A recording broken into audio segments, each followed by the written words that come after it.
Kylian Mbappé, la superstar du foot, est-il surcoté? Ses performances récentes au Real Madrid font jaser. Il n'est plus le même, il ne marque plus. Juste petit aparté, Kylian Mbappé, plus grosse erreur de sa vie d'avoir été au Real Madrid. Oui. Je vous le dis, on en reparlera. Plus grosse erreur de sa vie, ça va être catastrophique.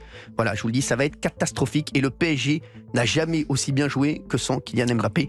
On en reparlera. Gilles Verdez, si tu connaissais le football, t'aurais pas cette coupe. Merci. Ces critiques, tu les as sûrement entendues. Mais attention, juger trop vite, c'est le piège dans lequel tout le monde tombe. La vérité, elle est bien plus sombre.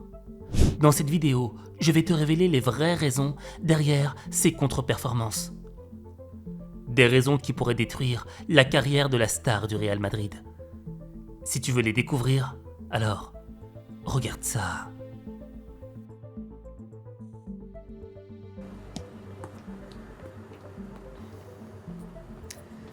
Là, je commence à être inquiet pour Kylian Mbappé. Parce que le Real Madrid, c'est pas le genre de club qui fait dans le social. Ils n'ont aucune pitié. Je pense à Eden Hazard, je pense à Gareth Bale.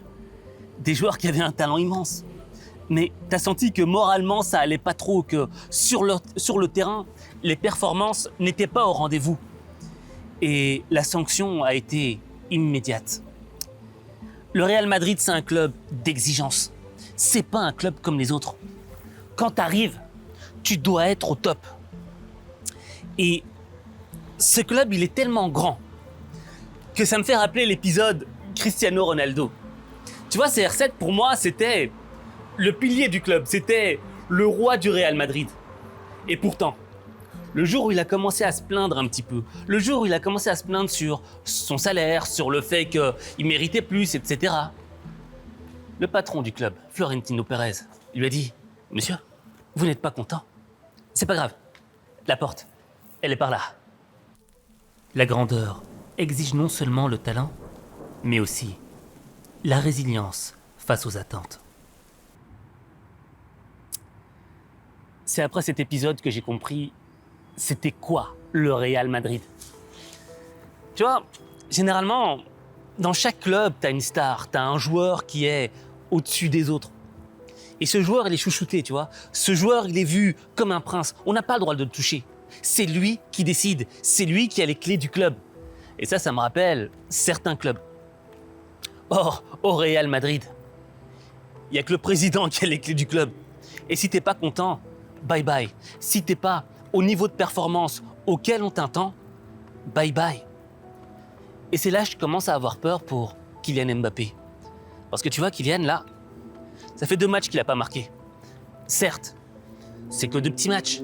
Mais quand tu es dans un club avec un tel taux d'exigence, ne pas marquer pendant 2 matchs pose déjà un problème. C'est le genre de club où un match nul correspond déjà à une crise. Et là, je pense que Kylian Mbappé, il a perdu quelque chose d'important. Le prix du succès précoce est souvent payé en monnaie d'innocence perdue. Je sais pas pour toi, mais moi hier, ce qui m'a marqué, dans le premier match de Kylian Mbappé au Santiago Bernabéu, c'est que tout le monde l'attendait au tournant. Il devait marquer son premier but dans le stade. Il a eu des occasions, mais c'est pas rentré dedans. Mais sur le terrain, tu vois, on le sentait un petit peu déboussolé. Parce qu'il n'était pas dans sa position préférentielle. Il était à la pointe de l'attaque, au lieu d'être sur le côté. Et ça s'est ressenti. Et à la 86e minute, il a été remplacé par un jeune Brésilien qui s'appelle Endrick. Et ce jeune Brésilien a marqué un but exceptionnel à la fin du match. Endrick pour aller s'excentrer, la frappe! La fête totale pour le Real Madrid! L'ancien joueur de Palmeiras marque son premier but sous les couleurs merengue. Endrick, célébré par Brahim, 3-0. Et après ce but de Endrick, je me suis mis à la place de Kylian Mbappé. Moi, j'aurais été gêné. Parce que quand je suis arrivé, On a levé tout le stade pour moi. Tous les supporters sont venus. On a fait une grande fiesta. Et pour le petit Hendrik, c'était plus petit.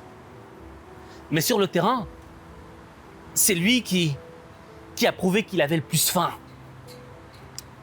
Et pourquoi est-ce que Hendrik avait plus faim que Kylian Mbappé?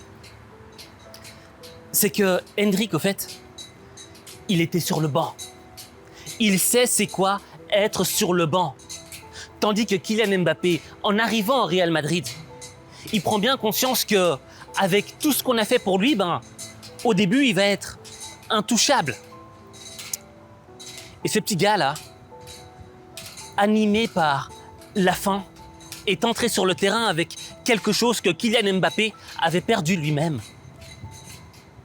Et cette chose que Kylian Mbappé avait perdue, c'est l'insouciance. Je sais pas si tu te rappelles du Kylian Mbappé de l'AS Monaco, du Kylian Mbappé du début du Paris Saint-Germain. C'était un gars qui n'en avait rien à faire. Il tentait, il osait, il avait de l'audace. Et aujourd'hui, on a un Kylian Mbappé politique, chef d'État, qui va dîner avec Emmanuel Macron, avec l'émir du Qatar. On a un Kylian Mbappé qui est une marque. Et tu vois, je pense que tout ça, c'est pas mauvais en soi. Et c'est une super expérience. Je pense qu'on aimerait tous vivre ce genre d'expérience. Mais le problème avec ça, c'est que ça t'éloigne. Ça t'éloigne de ton axe, de ton objectif. C'est un petit peu le phénomène du film Rocky III. Rocky Balboa, il est au sommet, mais il commence à s'oublier. Il ne devient plus un boxeur, il devient une marque, il devient un produit marketing. Et quand tu deviens un produit marketing et que tu deviens un petit peu moins boxeur, tueur, footballeur, t'es plus aussi performant sur le terrain. La fin du champion ne se mesure pas à ses victoires passées, mais à sa soif de conquête future. En réalité, comme dans le film Rocky III, moi j'ai le sentiment que Kylian Mbappé, il a perdu l'œil du tigre. Rocky, on a été champion du monde. Et t'as perdu ton combat pour tout un tas de mauvaises raisons. T'étais ailleurs. D'accord, je sais ce qui est arrivé à ton entraîneur. C'était un coup dur, ça t'a bouleversé. Mais crois-moi, je t'ai bien regardé. T'avais pas l'air d'en vouloir. Mais pendant notre combat, nous deux, tu avais l'œil du tigre. Tu en voulais ce soir-là. Il faut que tu retrouves ça maintenant. Et la seule façon, c'est de recommencer au commencement. Tu vois ce que je veux dire? Tu vois ce que je veux dire?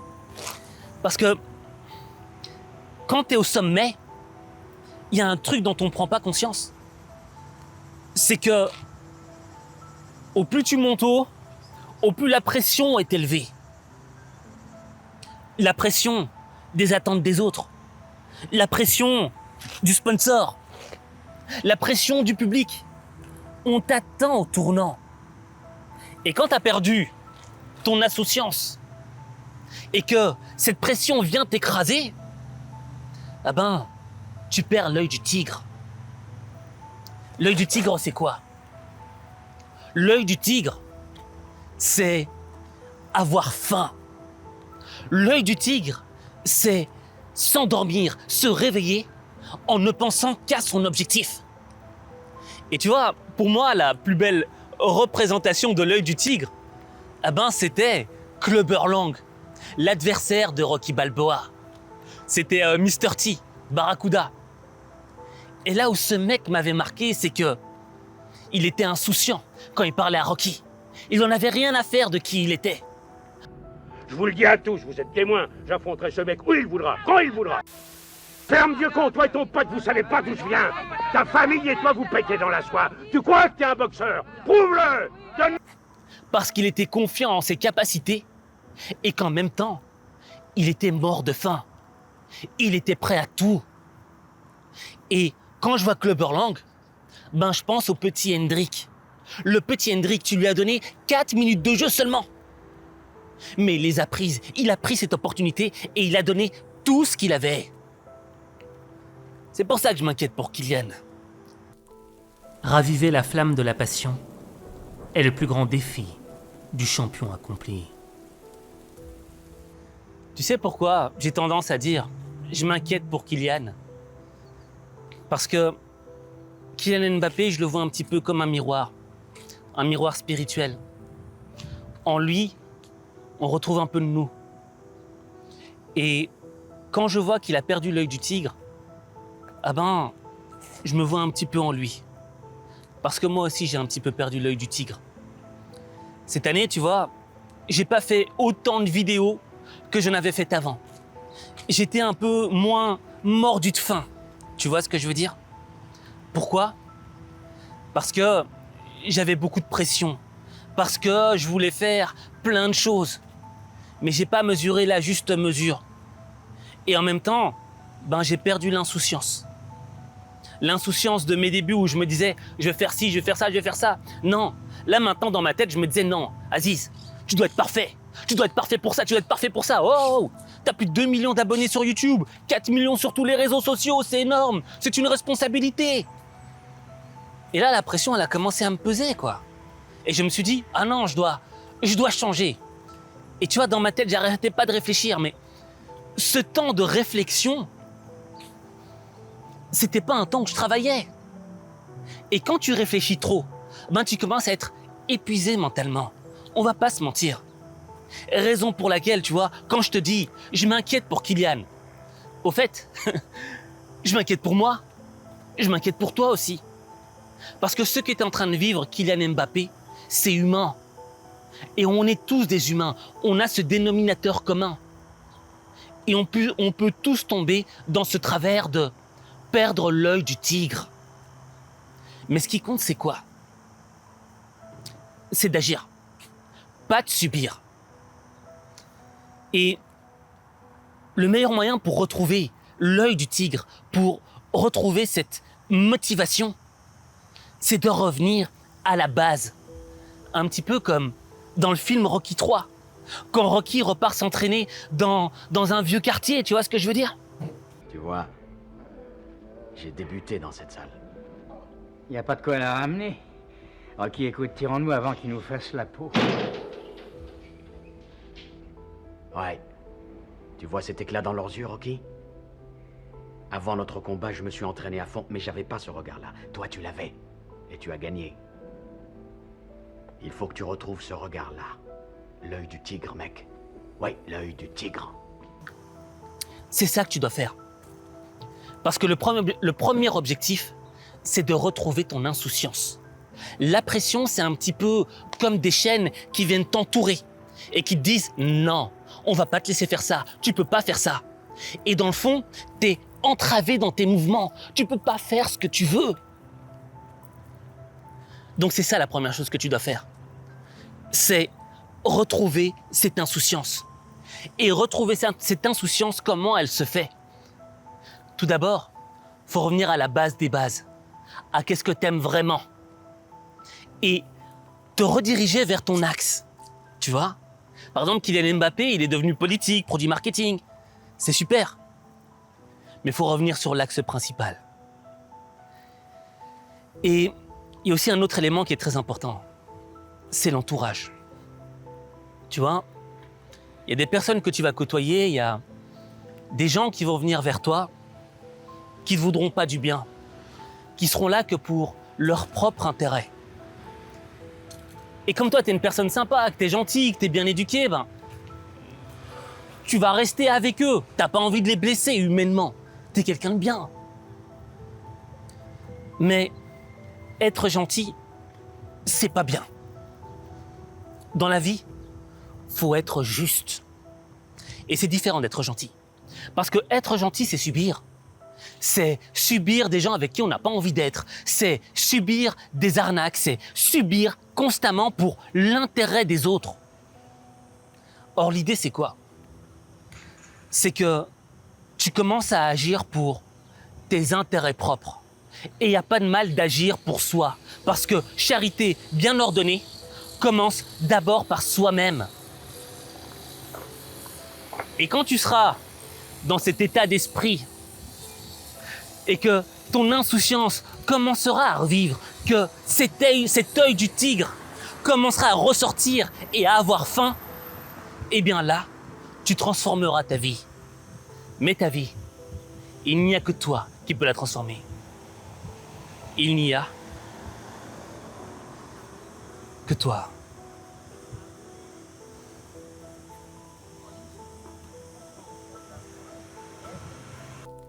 Les champions ne sont pas définis par leurs doutes, mais par leur détermination à les surmonter. Comme tu l'as vu, pour moi l'idée c'était quoi? C'est pas de pointer du doigt Kylian Mbappé et de dire « Oh, il est nul, il est mauvais » parce que je vois les commentaires et il y a beaucoup de gens qui sont dans la haine, qui sont dans la moquerie, qui veulent voir Kylian Mbappé tomber. Mais c'est pas fertile pour ton développement personnel. Ce qui est fertile pour ton développement, c'est quoi? C'est de voir chez l'autre des éléments qui existent chez toi. Et moi, chez ce gars, j'ai vu plein d'éléments qui existaient chez moi. Et maintenant, j'aimerais que tu passes à l'action déjà. Regarder cette vidéo, c'était passer à l'action. Mais ce que j'aimerais que tu fasses en plus, c'est quoi? C'est que tu écrives en commentaire « Je suis tigre ». Je répète. Je suis tigre. Je veux qu'aujourd'hui, le mot tigre habite ton cerveau. Je veux que ton cerveau soit rayé comme un tigre. Pourquoi? Parce que on perd ce côté sauvage qu'on a parfois. On perd ce côté de la faim. Et en écrivant « Je suis tigre », tu introduis un petit virus. Un virus qui vient détruire la procrastination. Un virus qui vient te rappeler que tu dois retrouver l'œil du tigre. Et quand tu retrouveras l'œil du tigre, je te promets que tu verras un beau changement.